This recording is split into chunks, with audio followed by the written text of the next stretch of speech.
এখন রাত 1:20 আর এই সময় আমরা দাঁড়িয়ে আছি বাংলা বাজার এলাকার বালুর হাওর নামক স্থানে। এই জায়গায় আরও আধুনিক যন্ত্র ব্যবহার করে এখান থেকে বালু উত্তোলন করা হচ্ছে।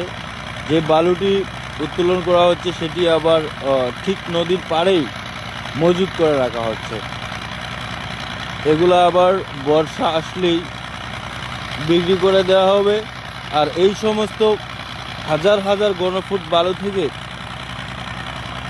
রয়্যালিটি নামক চাঁদা আদায় করা হবে। আর এখান থেকে বেলা শেষে প্রশাসনও একটা ভাগ পাবে।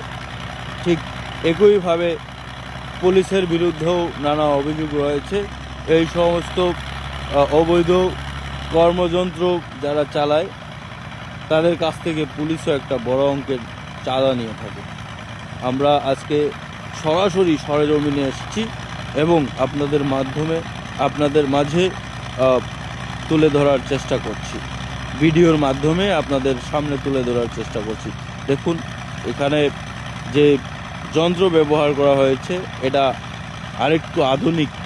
এই যন্ত্র ব্যবহারের ফলে আশেপাশের অনেক ফসলি জমি বিলীন হয়ে যাবে, বিলীন হওয়ার সম্ভাবনা খুবই বেশি। এই যে দেখুন এখান থেকে উত্তোলন করে ঠিক এইখানেই জব্দ করা হচ্ছে। প্রশাসনের কোনো তৎপরতা নেই। আবার দেখা হবে নতুন কোনো ভিডিওতে।